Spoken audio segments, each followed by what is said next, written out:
দারুণ অনুভূতি লাগলো।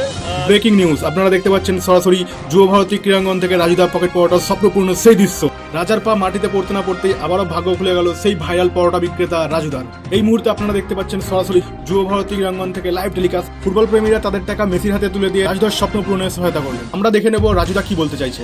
আমি দারুণ একটা অনুভূতি পেলাম। জীবনের যে অনেক আনন্দ কষ্ট সবকিছু মিলে তো জীবন, একটা মানুষের জীবনে তো সবকিছু থাকে, তার মধ্যে দিয়ে এটা আমার স্মরণীয়। মানে আমি যতদিন বেঁচে থাকবো এই দিনটার, এই তারিখটার, এই যে কত মিনিট, এটা আমার চিরজীবন মনে থাকবে যতদিন আমি বেঁচে থাকবো। আচ্ছা পিয়ালি, কিছুদিন আগে রাজুদা সোশ্যাল মিডিয়ায় জানিয়েছিলেন যে মেসি যখন কলকাতায় আসবে তখন তাকে তার পকেট পরোটা খাওয়াবেন, তো এই বিষয়ে রাজুদা কি বলতে চাইছে?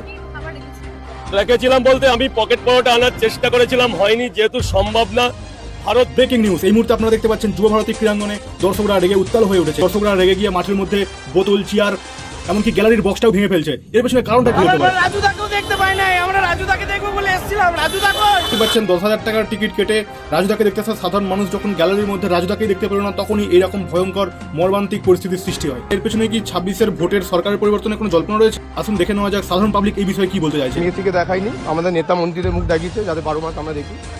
তো আমাদের এটা নিয়ে যাচ্ছি, আমরা প্র্যাকটিস করবো। ওইদিকে আরো একটা বড় খবর, মেসির হঠাৎ করে মাঠ থেকে উঠে যাওয়ার পেছনে কারণটা কি? তাহলে সত্যি কি 26-এর ভোটের সরকার পরিবর্তনের কোনো জল্পনা রয়েছে এর পেছনে? দেখতে থাকুন খেপাদার লাইভ টেলিকাস্ট।